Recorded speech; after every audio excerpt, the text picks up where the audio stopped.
Hi, this is Rhonda Davis, and I'll be recording this nutrition lecture today. And I did realize that some of you in mobility actually had a nutrition course in your LPN curriculum. The ones who've been out for before the Alabama started the 2-year.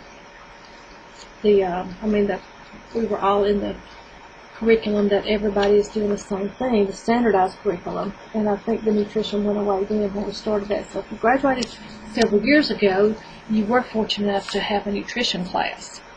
You can use any nutrition book you wish. Your basic nursing will have a lot of information, your latest med-surg book, or go to the library and check out a nutrition book. You do not have to go and purchase a nutrition book for this. As you know, problems can occur in any age groups, any cultures, ethnic groups, and socioeconomic class. Just because we're smart and we know better, or we have enough money to buy the appropriate foods, does not mean that we eat the way we should eat. And our attitudes towards the importance of food and eating habits usually are established pretty early. Different cultures or religious preferences also play a role in what we eat and how often we eat often.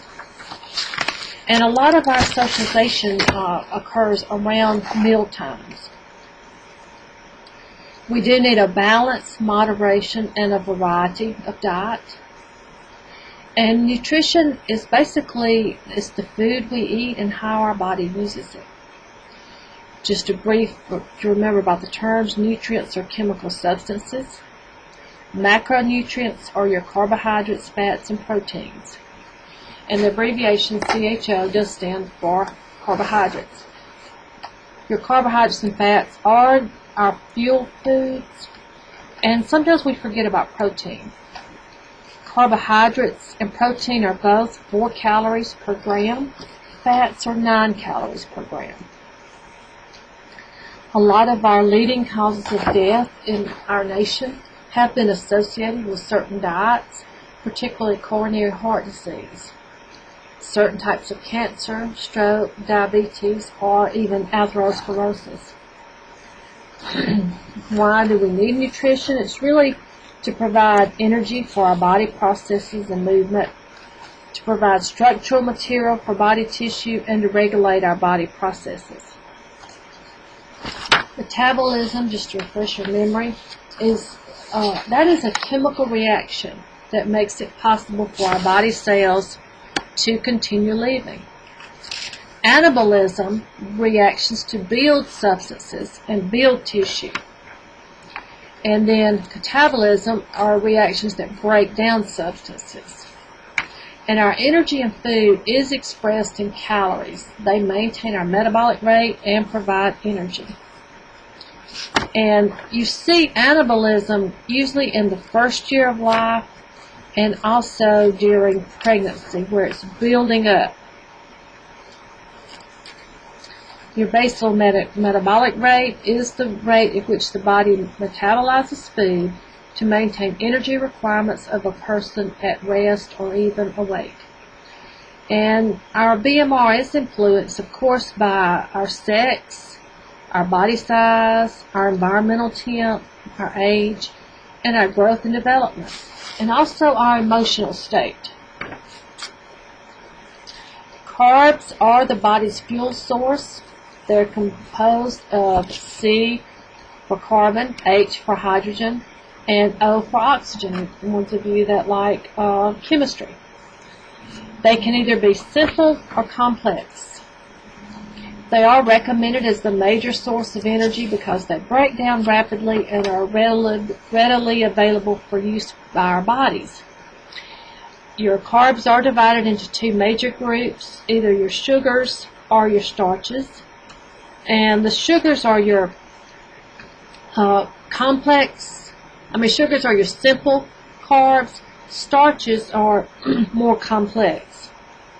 And carbohydrates are the chief protein-sparing ingredient in a nutritionally sound diet. Example of some of the simple carbs, of course, fruits such as grapes, oranges, or honey. And, of course, the one that we tend to use a lot here, especially in United States, is white table sugar.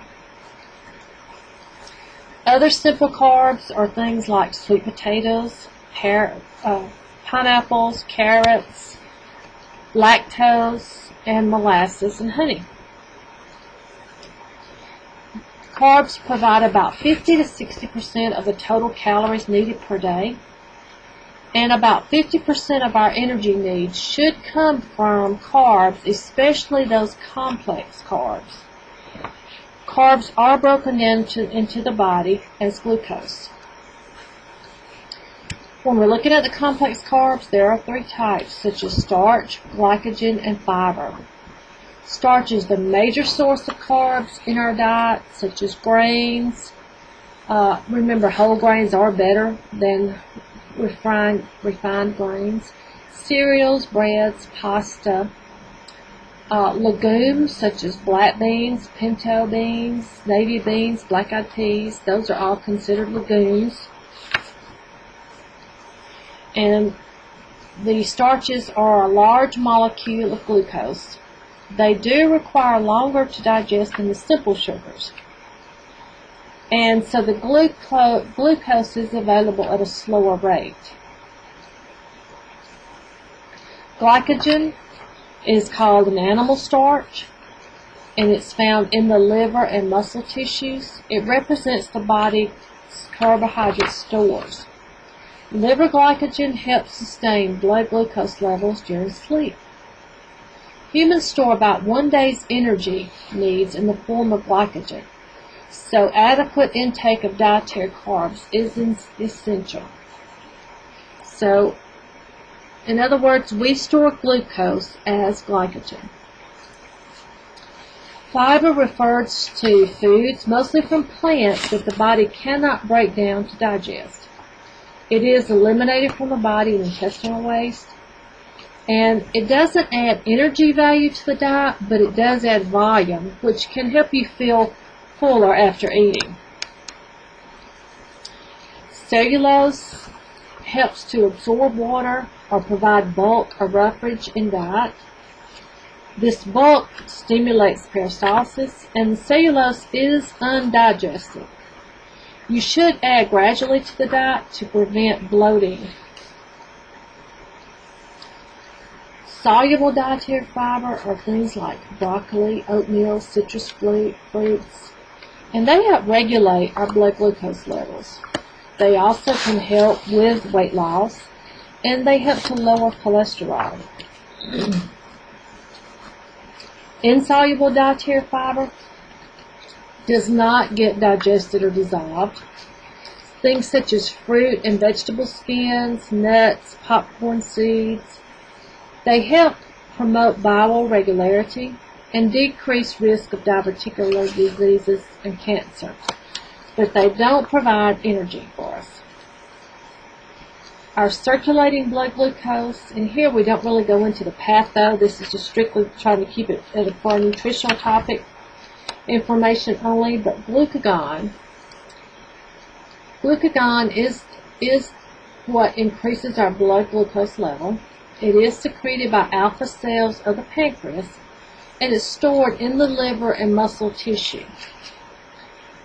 It stimulates the breakdown of glycogen and release of glucose by the liver, increasing the blood sugar levels to provide fuel for muscle action. It also helps sustain a normal blood sugar, which nowadays it's 70 to 110. I know some of you remember the older numbers where it was a little bit higher. And it helps sustain us during fasting periods, especially like when the body's asleep. Functions of carbs or carbohydrates, they do provide fuel. They spare protein. If you do go on a very low carb diet, your body will start breaking down protein for energy when you have a decreased carb intake. Carbs help prevent ketosis, which can result from an incomplete fatty acid metabolism. And usually this happens when someone is not getting enough carbs. For example, maybe there's starvation or their diabetes is not controlled. Carbs help our learning and memory processes. The brain and other nervous tissue in the lungs use carbs as the primary source of fuel. Our brain can't store carbohydrates. It must have an uninterrupted, ongoing source of carbohydrates. Some of the signs and symptoms of an inadequate carb intake: the person usually feels fatigue easily. They may be dehydrated, loss of energy, and carbs are stored for about 24 hours. Then if we're lacking carbs, the protein catabolism, remember we said that word metabolism meant that it was breaking down, begins only after a few hours rather than using protein for healing. Your fat tissue is broken down with the release of fatty acids, glycerol, and ketone bodies. So it means that the fat's burning completely. Glucose is required for complete oxidation of fats. Carbohydrates are protein sparing, meaning that if they're present in adequate amounts, you don't use up your protein in your body for energy. It does help prevent formation of ketones, or prevent the body from going into ketoacidosis. And to meet the body's daily energy and nutritional needs while minimizing the risk for chronic disease, adults should get approximately 50% of their calories from carbs. So about half of your food intake per day should be from carbohydrates. Some of the problems you may see with a carbohydrate, especially of an excess of carb intake, can lead to obesity. It can cause problems with or especially hyperglycemia. And a lot of times we take in a lot of empty calories with an increased carb intake. Your Lewis, if you have that particular book, the MedSurge book, does have something called the glycemic index, so you can look that up in any med books, any search book that you have. The glycemic index is the rate at which glucose rises in the bloodstream after a person has consumed a particular food. Different foods are, of course, broken down and enter the bloodstream at different rates. These different rates are important in helping someone manage or control their diabetes. They help with control of hypoglycemia, and also help in other conditions where it's important to prevent rapid elevations or fall in blood glucose levels. The good thing about fiber is that it can actually slow the glycemic index down. Remember, it is best to select a diet that contains a variety of plant-based foods that help prevent wide fluctuations in blood glucose levels. Foods with a high glycemic index, such as potatoes, white bread, elevate the blood sugar quicker than others with a slower glycemic index. Empty calories provide decreased nutrients, and they just increase your calorie intake. For example, soft drinks, and if you replace your soft drinks with water, some people can actually replace it with, a lot of people have really gone off of soft drinks altogether and either drink water or fruit juices or low-fat milk. Our glucose in our body is commonly called blood sugar. As you know, the normal fasting blood sugar is 70 to 110. Lipids, or fat, is the body's fuel and energy storage system, and these are composed of carbon, oxygen, and hydrogen. And they can be classified whether they're emulsified or non-emulsified, visible or invisible, simple or compound. They are a concentrated source of fuel or calories, but remember, each gram of fat contains 9 calories per gram. And the dietary recommendations, and this is based on the Food Guide Pyramid, not on today's brand new guidelines that just come out as of January 31st. But it says that about 20 to 35% of our daily calories should come from fat. Some people with their dietary intake has a much higher percentage of that. Remember, fat is insoluble in water. It is a means of transporting fat through the water-based blood. Excuse me. The body has to emulsify dietary fat.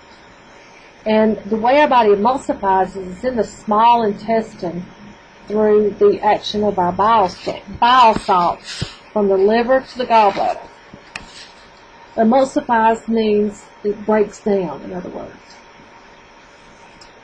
You have visible fat and then invisible fat. Visible is what you see on meat. It's what you see that you cut off of steaks or something. What you trim a lot of times around different meat byproducts and all. You trim off the excess fat. And also you see visible fat in oils that we cook with or butter. Some of the fat that we don't see often, and therefore when we forget about how many calories it is, are things like in cheese or olives or nuts. A lot of snacks. They're really high in fat. And these are kind of, when we say they're invisible, they're hidden in foods. Especially a lot of your processed snack foods. Your lipids or fats can be classified as either triglycerides, phospholipids, or steroids, or examples such as cholesterol. And these all contribute to health, and they can also detract from health. Your triglycerides are your simple fats and make up about 95%. Excuse me, why do we even want any fat at all then? Why don't we just all go on a very low fat diet? But remember, there is a purpose for fats in our diets, even though we should keep the percentages low. And let me come back up. Sorry. I accidentally hit the keyboard. Now, they provide energy. They give us a quick energy for now, but our body stores fat for later energy, and it is stored in adipose fat, which is our largest and most efficient energy reserve. Fats provide insulation, so they help maintain our body temperature and padding. They protect our organs. It helps with cell membrane integrity, with our nerve impulse transmission. Fats carry our fat-soluble vitamins. If you remember from way back, those fat-soluble vitamins are A, D, E, and K. They help with taste. It adds a lot more flavor to certain foods.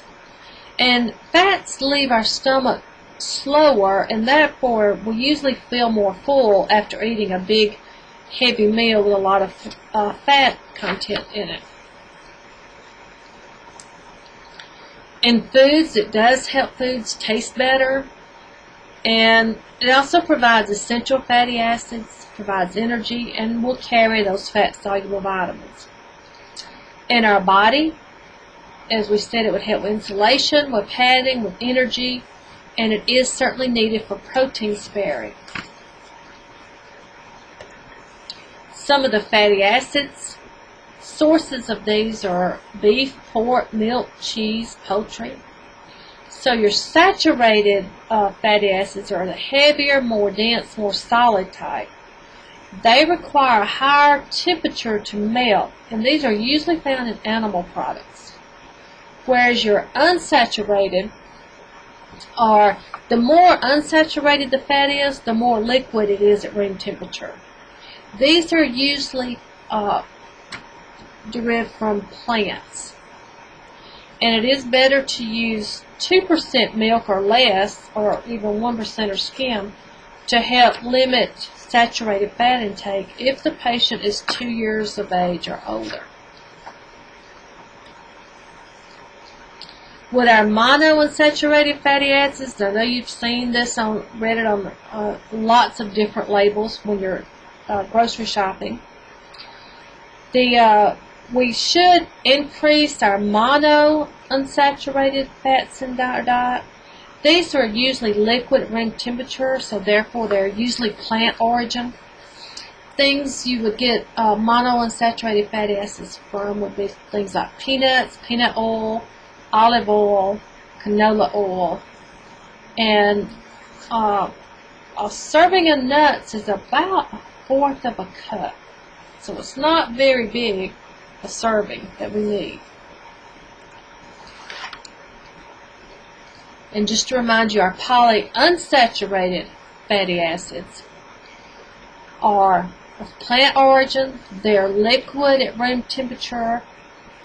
Foods such as vegetable oil, sunflower oil, some margarines, walnuts. And then you have another one called omega-3 fatty acids that I'm sure you've seen in commercials advertising now. These are foods primarily in cold water fish, such as tuna, salmon, sardines.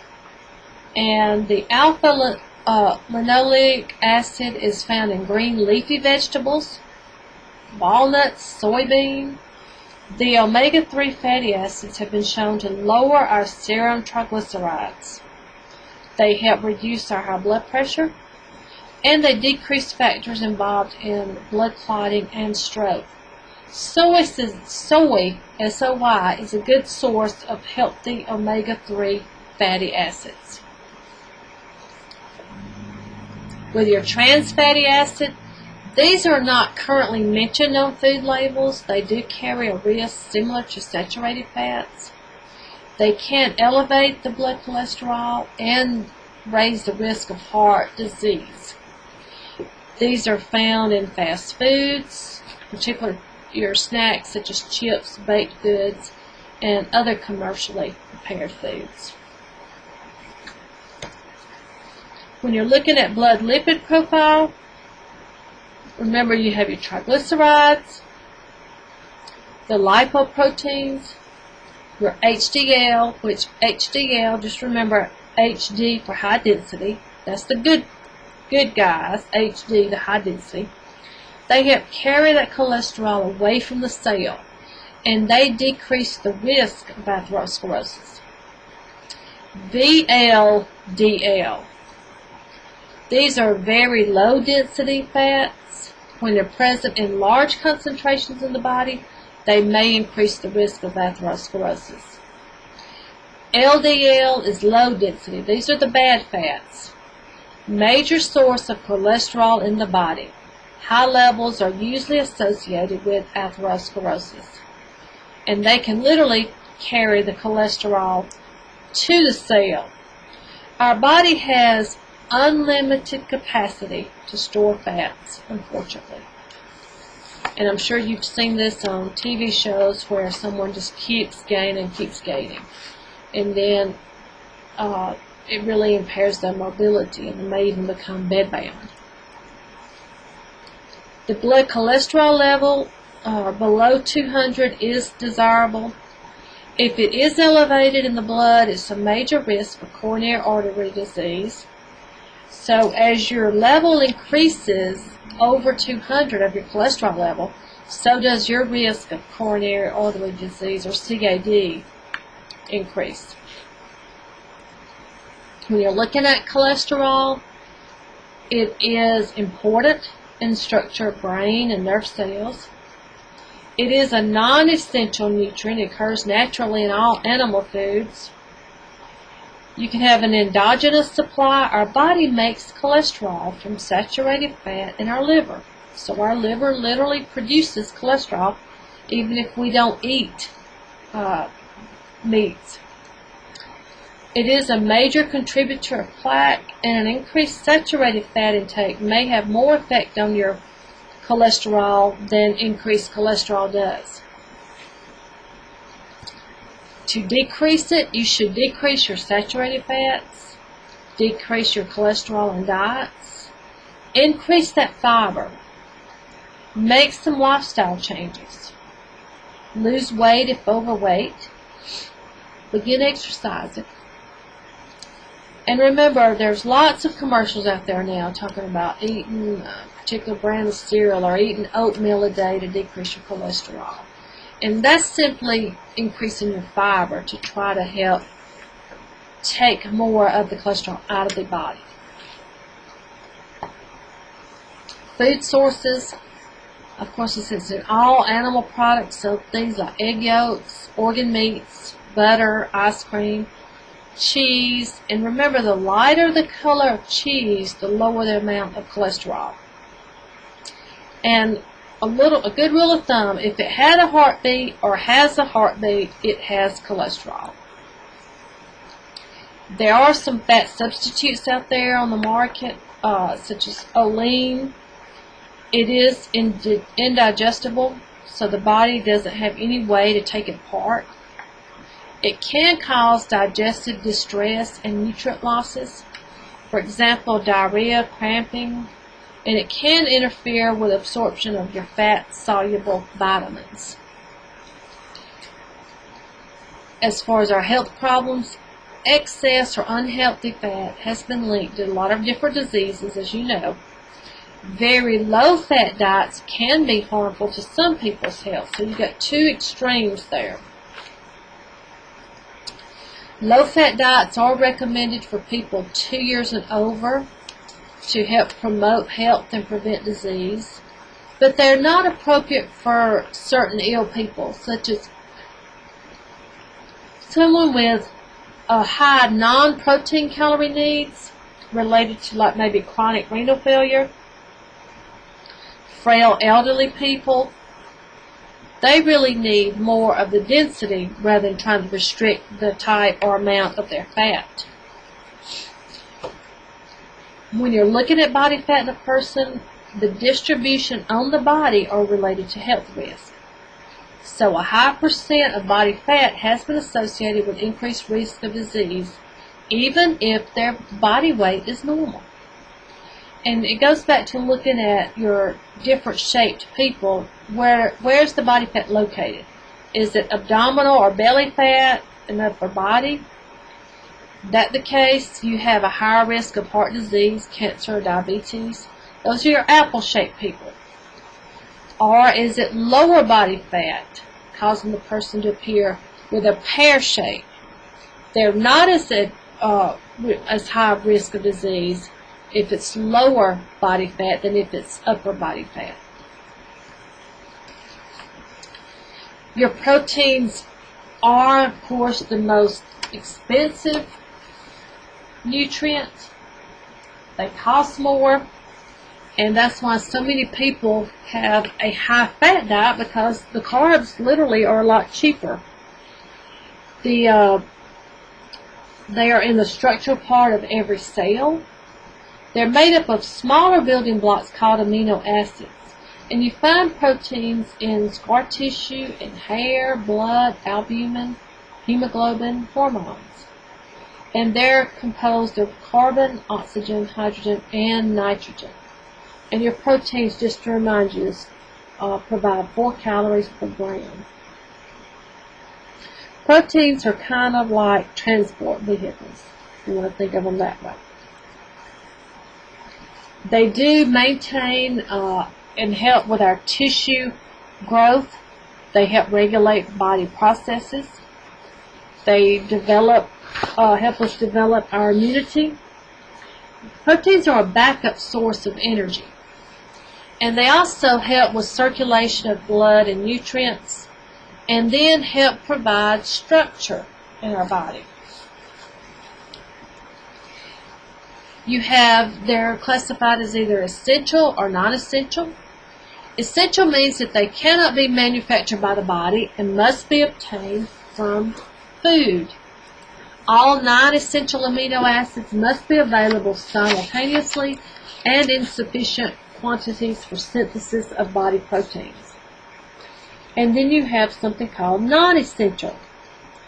11 non-essential amino acids can be synthesized by body in the liver And usually we get them from other kinds of amino acids. So your proteins are broken down into amino acids. When you're looking at complete versus incomplete protein foods, your complete have a high biologic value. They have all 9 essential amino acids that our body needs. And some examples of those, particularly your animal products, are your meat, eggs, dairy products, fish, poultry, and even soybeans. Incomplete proteins have a low biologic value, so we have to supplement this. They usually lack some of the amino acids, and all plant proteins are incomplete except soybeans. That is the exception. So just remember, when someone says they're a vegetarian, there are different types of vegetarians as to whether they will eat particularly milk and dairy products. All of your vegetarians exclude red meat, and then some of them will either eat dairy and eggs, or if they're very strict, they will not have any dairy products or eggs. Your vegetarians can have vitamin or protein deficiencies unless they really balance out with complementary proteins. You will see iron deficiency a problem often in vegetarians. So what are complementary proteins? When you combine 2 different incomplete proteins, or a small amount of any complete protein with an incomplete protein, it gives it a boost effect, and it helps boost the overall quality to that of a complete protein. So it's almost like 2 incompletes equal 1 complete, if you want to think of it that way. 2 different complementary plant proteins form a complete, such as having black beans and rice together, a peanut butter sandwich, or bean tacos, because the plant protein is complemented by an animal protein to help form a complete protein, such as macaroni and cheese, milk and cereal, noodles and tuna, French toast, or even a cheese sandwich. Previously, it was thought that you must complement proteins at each meal, but as long as a variety of proteins is eaten over the day and caloric intake is adequate, this is usually not necessary. Remember, your albumin levels are usually increased if the person is dehydrated, and then they are decreased if the person is malnourished or has liver disease. And that's also in your Lewis book. And marasmus, protein and calorie deficiency, the person has a wasted or emaciated look. This is, for example, the pictures sometimes we see of children overseas in these foreign countries where they show, and they look literally like skin and bones. They're very wasted or emaciated. Kwashiorkor is where you have a deficiency of protein intake, and where, example, the person may have a stressor such as a disease or cancer, or even have surgery, and the person appears well nourished, but they have a lower serum protein level. Excuse me.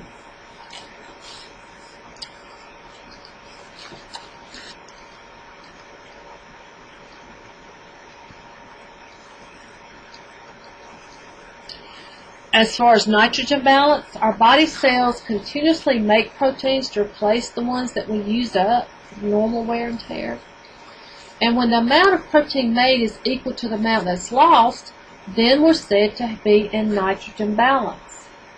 Healthy adults are in a neutral nitrogen balance. Albumin is formed and synthesized in liver, so it is a measure of hepatic function. Normal albumin levels for adult and or elderly is 3.5 to 5. Remember, the main function of albumin in blood is to maintain that colloidal osmotic pressure. That osmotic pressure is what helps keep the fluid within vascular space. In other words, it keeps it in the vessels where it should stay rather than allowing it to seep out into third space areas. A positive nitrogen balance exists when nitrogen intake exceeds output. And this is desired in periods of growth such as infant and teens. And also after maybe surgery, trauma, or even pregnancy.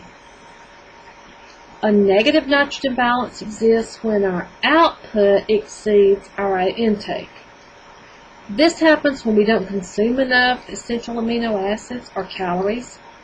Maybe we're going through a starvation period, we may be immobilized, or have an unusual stress such as trauma. When increased protein is needed, increased carbs are also needed to meet the body's energy needs and to spare protein for tissue repair. Your elderly values may be slightly decreased. And remember, when we're looking at the CBC, our hemoglobin and hematocrit, we're looking particularly, usually for males, we see 14 to 18. And then female, you see anywhere from like 12 to 16 for hemoglobin.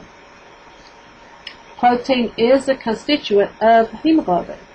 So remember, the hemoglobin reflects your red blood cells in blood.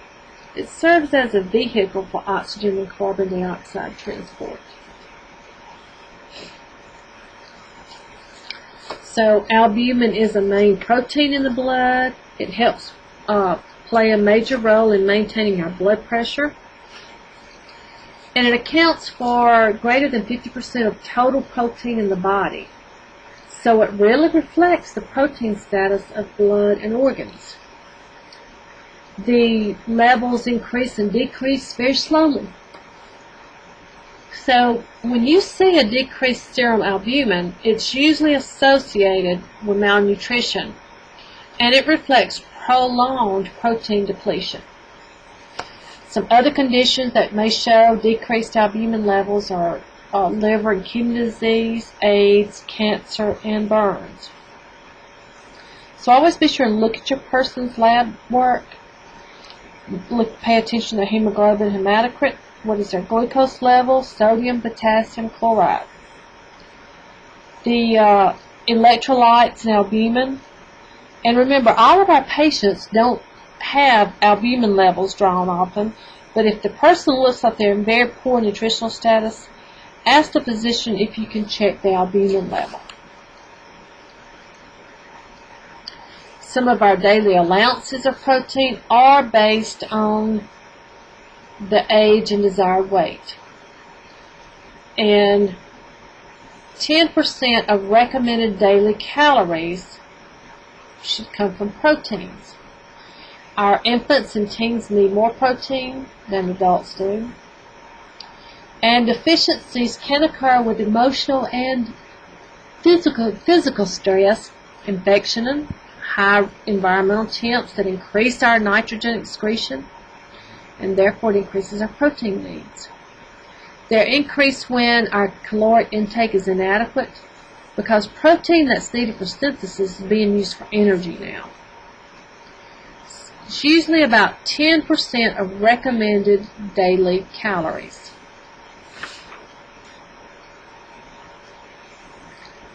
The excess, a high protein intake is associated with increased excretion of calcium that can lead to osteoporosis. Also, if you increase your protein, then you're burdening the kidneys to excrete the nitrogen. So be very careful with those high protein diets, particularly if you go on Atkins diet, because you're consuming a large amount of protein, and it does put a lot of stress on your kidneys. Maintain the portion size. This is where most people have trouble with trying to follow a diet. They say, well, I only ate one serving of this or one serving of whatever.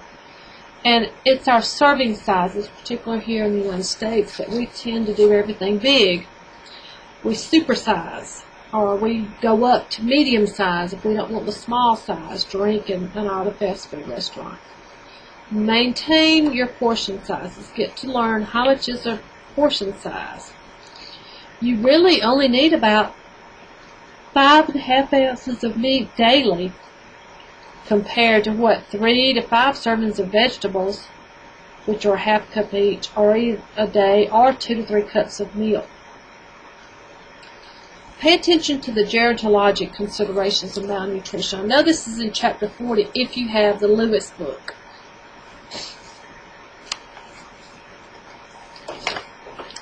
We will stop right there, and I will go ahead and record the lecture up to now and put the rest of it in part 2. Thank you.